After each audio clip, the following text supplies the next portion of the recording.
Okay, so now we're going to look at some recommendations for the three areas I think need the most work, which are his physical activity, his nutritional status, and the rest of his lifestyle factors. Um, okay, so the first main area I've chosen is physical activity, and the main issue with that is simply that he does not complete any physical activity.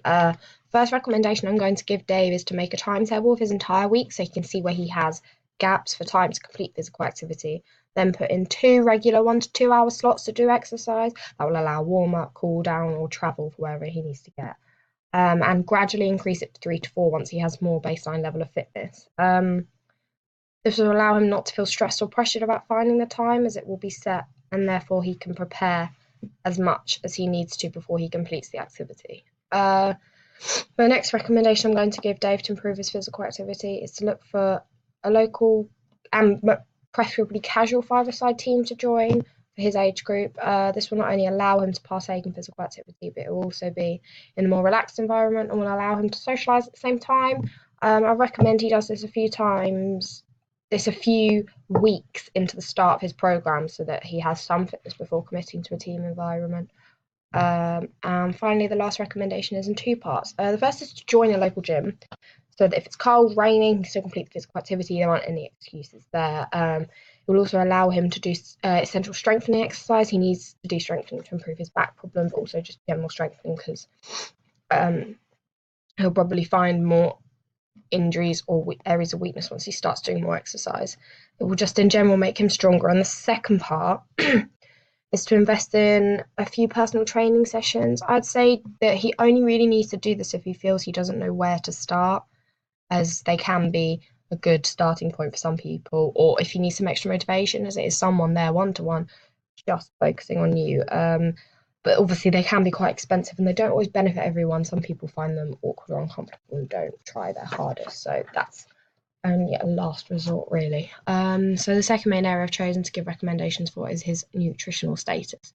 Needs some serious adjustment, as a lot of what he's doing concerning this is posing a large amount of threat to his overall health. Some of the issue for Dave seems to be the time that he has in which to consume meals due to his job, as he's constantly on the move, so he has little time in the day to consume whole and healthy meals. So that's why he snacks and consumes fast food for convenience. So therefore, the first recommendation I'm going to give Dave is to make a meal plan for each day with set times on when he will eat roughly, and this will allow him to have the time to eat proper meals, as he'll have put aside the time for that reason rather than just grabbing a snack from a shop or service station.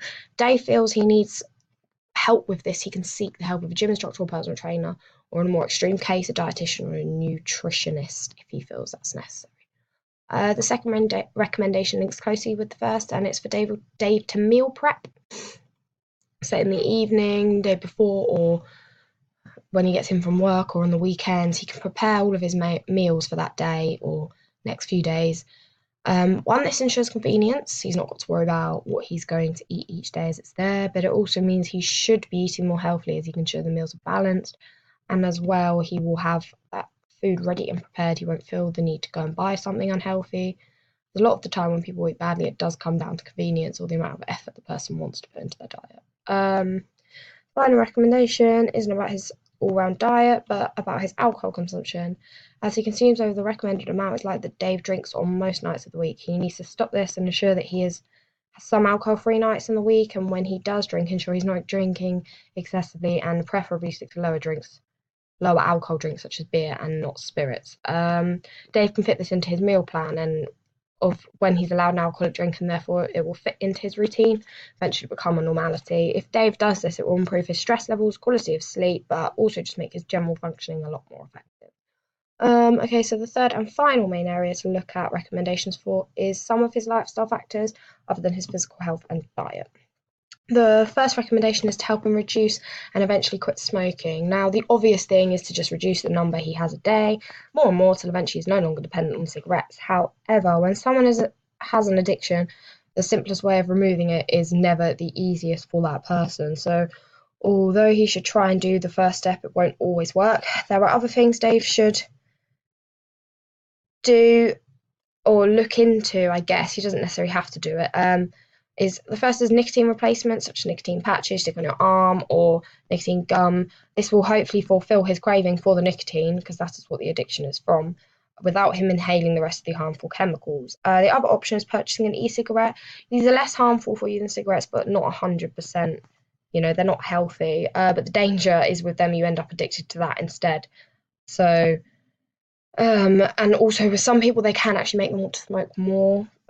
So therefore they don't work for everyone. But the 2 steps Dave should take is starting to reduce the number of cigarettes he smokes a day and find a nicotine replacement in the meantime that works for him and satisfies his craving, so he does not turn to a cigarette again. The next recommendation is to reduce his stress levels. Now, this is kind of a bit of a vague one, but literally he simply needs to follow the rest of the recommendations and make all the changes that he needs once he starts increasing his physical activity, eating a healthier diet. All these things are correlated with causing stress in a person's life. So if he reduces them or does more of them, then obviously he's going to reduce his stress level. Obviously, sometimes stress doesn't just go like that, though. For some people, it's more of an issue. So therefore, this second recommendation is a much more general one for stress, and it is therefore more specific and should help. He should try some relaxation techniques, such as meditation or mindfulness. These have been shown to genuinely reduce stress in people, and it's easily accessible through an app or on your phone or video tutorials online, so therefore it will cost him nothing. They're also not very time consuming, as the sessions can last as long as he feels he needs or to fit in with the rest of his daily activities.